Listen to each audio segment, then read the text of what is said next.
بسم اللہ الرحمن الرحیم بسم اللہ الرحمن الرحیم والصلاة والسلام علی اشرف الانبیاء والمرسلین اما بعد۔ معزز سامعین، آج کی اس ویڈیو میں ہم باب الربا شروع کریں گے۔ پہلے عبارت پڑھ لیتے ہیں، پھر باب سے متعلقہ چند ضروری باتیں کر کے مسائل کو شروع کرتے ہیں۔ باب الربا هو فضل خال عن عوض شرط لأحد العاقدين في المعاوضة، أي فضل أحد المتجانسين على الآخر بالمعيار الشرعي أي الكيل أو الوزن، ففضل قفيزي شعير على قفيز بر لا يكون من باب الربا، وكذا فضل 10 أذرع من الثوب الهروي على 5 أذرع منه لا يكون من هذا الباب، وإنما قال خال عن العوض احترازا عن بيع كر بر وشعير بكري بر وكري شعير، فإن للثاني فضلا على الأول لكن غير خال عن العوض بصرف الجنس إلى خلاف الجنس.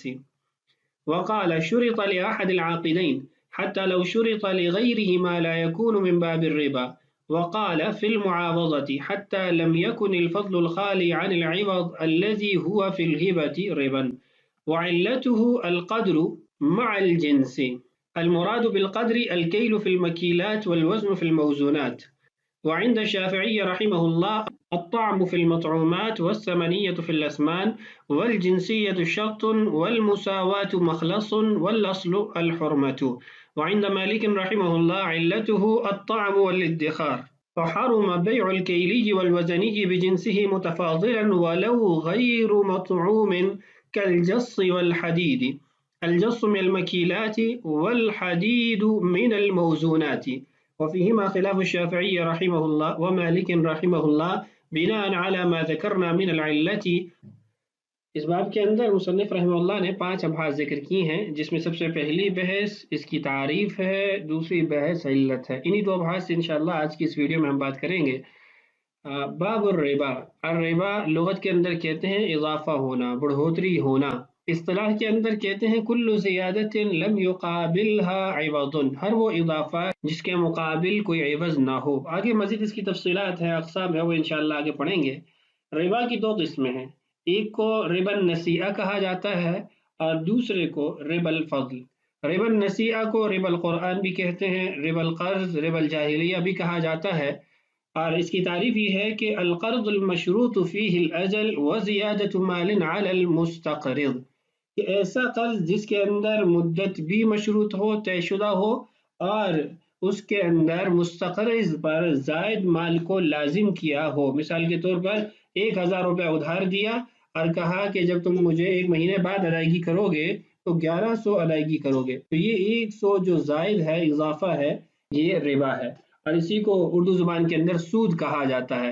عام طور پر ربا کا معنی سود کیا جاتا ہے، تو سود اس کا مکمل معنی نہیں ہے، بلکہ سود ربا النسیئہ کو ہمارے عرف میں کہا جاتا ہے، اور ربا النسیئہ کو ربا الجاہلیہ کہنے کی وجہ یہ ہے کہ یہ اسلام سے قبل بھی رائج تھا، اور ربا القرآن کہنے کی وجہ یہ ہے کہ قرآن پاک کے اندر اس کی حرمت ثابت ہے، اور ربا القرض اور النسیئہ یہ 2 مترادف کلمات ایک ہی معنی کے لیے ہیں، یہ واضح ہے۔ دوسری قسم ہے ربا الفضل، جس کو مصنف رحمہ اللہ نے بھی یہاں پر ذکر کیا ہے، اس کی تعریف انشاءاللہ آگے عبارت میں ہی پڑھ لیں گے۔ اس کو ربا البیع بھی کہتے ہیں، ربا الحدیث بھی کہتے ہیں، چونکہ اس کی حرمت حدیث سے ثابت ہوئی تو اس لیے اس کو ربا الحدیث بھی کہا جاتا ہے۔ مختلف کلمات سے مختلف کتب کے اندر وہ حدیث موجود ہے کہ رسول اللہ صلی اللہ علیہ وسلم نے ارشاد فرمایا الذهب بالذهب والفضة بالفضة والبر بالبر والشعير بالشعير والتمر بالتمر والملح بالملح مثلا بمثل يدا بيد فمن زاد أو استزاد فقد أربى الآخذ والمعطي فيه سواء۔ مختلف کلمات مختلف کتب میں آپ کو ملیں گے، تو یہ اصل اور اصول ہے ربا الفضل کا، کہ بیوعات کے اندر کن امور میں کن چیزوں میں ربا پایا جائے گا، کس اضافے کو ربا کہیں گے۔ ربا الفضل کی تعریف کتاب کے اندر ہی موجود ہے، وہیں سے اس کو پڑھتے ہیں۔ فرماتے ہیں ہوا وہ فضل خال عن عوض، ایسے اضافے کو کہیں گے جو خالی ہو عوض سے، شرط لأحد العاقدین، جس کو مشروط قرار دیا گیا ہو عاقدین میں سے کسی ایک کے لیے، فی المعاوضتی معاوضات کے اندر۔ اب یہ جو تمام تر اس کی قیودات ہیں، فضل خال عن عوض شرط لأحد العاقدین فی المعاوضہ، آگے شارح رحمہ اللہ خود ہی اس کی تفصیل بیان کر رہے ہیں، تو اس لیے بہتر ہے ہم عبارت پڑھ کے ہی اس تعریف کو سمجھیں۔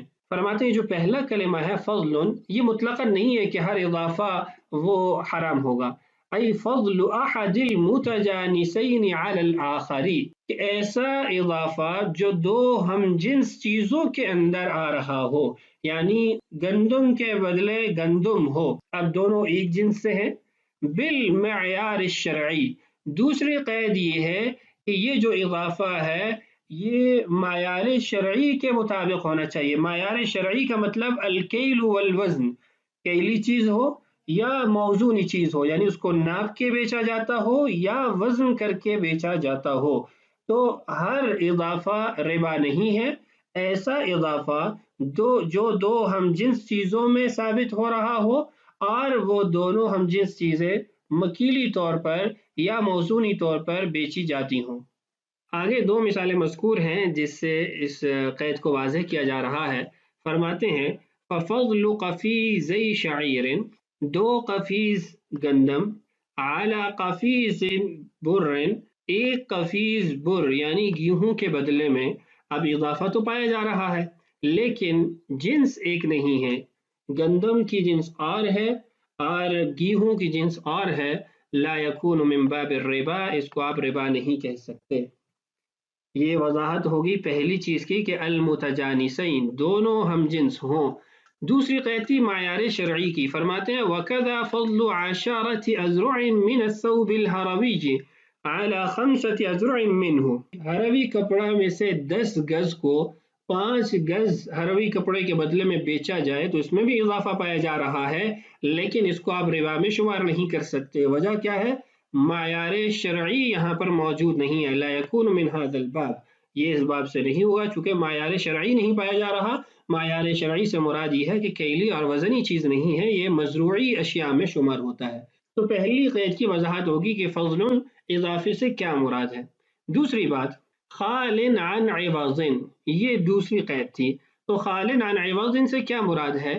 فرماتے ہیں احتراز عن بیع کر بر و شعیر، کہ یہ جو قید لگائی اس قید کا فائدہ یہ ہے کہ ایک کر گندم اور ایک کر گیہوں کے بدلے میں بکر بر و کر شعیر، دو کر گندم اور 2 کر گیہوں بیچے گئے، تو یہ بھی اس میں داخل نہیں ہوں گے۔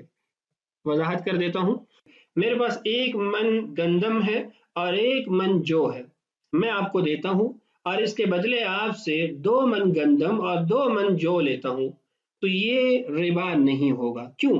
اس لیے کہ ربا کی تعریف میں ایک بات ہم نے یہ بھی کہی کہ خال عن عوض، عوض سے خالی ہونا چاہیے، یہاں پر عوض سے چیز خالی نہیں ہے کہ میں آپ کو جو 1 من گندم دے رہا ہوں اس کے بدلے میں آپ سے اس کے عوض کے طور پر 2 من جو لے رہا ہوں، اور جو میں آپ کو 1 من جو دے رہا ہوں اس کے بدلے میں آپ سے 2 من گندم لے رہا ہوں۔ تو جب ہم نے ایک جنس کو دوسری جنس کے مقابل بنایا، عوض بنایا، تو یہ خالد عن عوض نہیں ہے، اس لیے ربا کی تعریف میں شامل نہیں ہے۔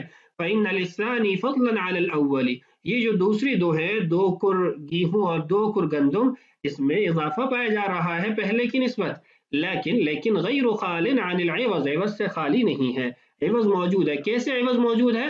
بصرف الجنس الى خلاف الجنس، ایک جنس کو اس کے خلاف جنس کا عوض بنا دیں، گیہوں کو گندم کا عوض بنا دیں تو اور گندم کو گیہوں کا عوض بنا دیں، تو خلاف جنس جب آپ ان کو عوض بنا دیں گے تو یہ خالد عن عوض ان کی قید کے اندر شامل نہیں ہوں گے، جس سے آپ اس کو ربا نہیں کہہ سکتے۔ تیسری قید ہے شرط لأحد العاقدین، اس کی وضاحت دیکھیے، وقال، اور کہا، شرط لأحد العاقدین، 2 عاقدین میں سے کسی ایک کے لیے مشروط ہو کہ اس کو ملے گا، حتی لو شرط لغیرہما لا یکون من باب الربا، اگر ان 2 سے ہٹ کے کسی تیسرے کے لیے شرط لگائی گئی، مثلا میں آپ سے کہتا ہوں کہ 10 کلو کھجور میں آپ کو دیتا ہوں، آپ اس کے بدلے میں مجھے جو آپ کے پاس 10 کلو کھجور ہیں وہ دے دیں، لیکن 1 کلو کھجور آپ فلاں شخص کو بھی دیں گے، عامر کو بھی دیں گے. اب یہ 1 کلو کھجور اضافہ ہے، لیکن شرط لغیرہما لغیر العاقدین، نہ میں نے اپنے لیے مشروط کیا، نہ آپ نے اپنے لیے مشروط کیا کہ 9 کلو اس کے بدلے میں، تو کسی تیسرے آدمی کے لیے ہے، تو یہ بھی ربا میں داخل نہیں ہوگا، یہ ربا میں بھی داخل نہیں ہوگا اور لازم بھی نہیں ہوگا. اپنی خوشی سے وہ تبرعاً دینا چاہے تو دے سکتا ہے. آخری قید تھی فی المعاوضہ، وقال فی المعاوضہ. اس کا فائدہ کیا ہوگا اس قید کا؟ حتی لم یکن الفضل الخالی عن العوض الذي هو في الہبۃ ربا، کہ اگر ہبہ کے اندر، ہدیے کے اندر، 2 افراد ایک دوسرے کو کوئی چیز ہدیہ کرتے ہیں اور ربویات میں سے ہبہ کرتے ہیں، میں نے آپ کو 10 کلو کھجور ہدیہ کے طور پر بھیجی، آپ نے مجھے 15 کلو کھجور ہدیہ کے طور پر بھیج دی، اب اس کے اندر اضافہ پایا جا رہا ہے اور عوض سے خالی بھی ہے، لیکن معاوضہ کا معاملہ نہیں ہے، ہبہ کا معاملہ ہے، تو اس کو ربا کے اندر داخل نہیں کریں گے. امید ہے اس تمام تر تفصیلات سے جو ربا الفضل کی تعریف ہے وہ واضح ہوگی. اب اگلی بحث کی طرف بڑھتے ہیں. اگلی بحث یہ ہے کہ جو پہلے میں نے حدیث پڑھی، رسول اللہ صلی اللہ علیہ وسلم نے 6 اشیاء کو بیان کیا، آیا انہی 6 اشیاء کے ساتھ ربا مقید ہے یا ان 6 اشیاء کے اندر کوئی علت ہے جس علت کو لے کر بقیہ اشیاء کے اندر بھی حرمت ثابت ہو سکتی ہے؟ تو جمہور فقہا کا مذہب یہ ہے کہ ان 6 اشیاء کے اندر ربا مقید نہیں ہے، بلکہ ان 6 اشیاء میں علت پائی جاتی ہے جس علت کی بنیاد پر رسول اللہ صلی اللہ علیہ وسلم نے اس کو حرام قرار دیا. چنانچہ جس معاملے میں یہ علت پائی جائے گی اس میں ہم حرمت کا حکم لگائیں گے. اب سوال یہ پیدا ہوتا ہے کہ علت کیا ہے؟ تو علت پھر ائمہ کا اس میں اختلاف ہو گیا. امام ابو حنیفہ رحمہ اللہ فرماتے ہیں کہ 2 چیزیں علت ہیں، جنس ایک ہو اور وہ دونوں چیزیں قدر سے ہوں. قدر سے مراد یہ ہے کہ کیلی ہو یا وزنی ہو، ان کو ناپا جاتا ہو یا تولا جاتا ہو. مثال کے طور پر گندم کے بدلے میں گندم برابر ہونی چاہیے، اگر اس میں اضافہ کرتا ہے تو یہ ربا ہے. کیوں؟ اس لیے کہ دونوں جو عوض ہیں ان کی جنس ایک ہے. دوسری بات یہ ہے کہ گندم تول کر ہمارے زمانے میں بیچی جاتی ہے، رسول اللہ صلی اللہ علیہ وسلم کے زمانے میں ناپ کر بیچی جاتی تھی صاع وغیرہ سے، تو دونوں کی قدر بھی ایک ہے اور دونوں کی جنس بھی ایک ہے. امام شافعی رحمہ اللہ فرماتے ہیں کہ علت ثمن اور طعم ہے. ثمن سے مراد یہ ہے کہ ثمن خلقی، سونا چاندی، اور دوسرا طعم، کھانے پینے والی اشیاء، چاہے وہ مکیلی ہو نہ ہو، موزونی ہو یا نہ ہو. مثال کے طور پر مالٹے ہمارے زمانے میں، ہمارے ماحول میں گن کر بیچے جاتے ہیں، ہمارے نزدیک تو اس میں ربا نہیں ہے، لیکن امام شافعی رحمہ اللہ کے نزدیک ربا ہوگا چونکہ وہ کھائی جاتے ہیں، تو 5 مالٹوں کے بدلے میں 10 مالٹے لینا یہ ربا ان کے نزدیک کہلائے گا. اس کے ساتھ امام شافعی فرماتے ہیں کہ جنس کا ہونا شرط ہے، چاہے ثمن ہو یا طعم ہو، جنسیت کا پایا جانا ضروری ہے.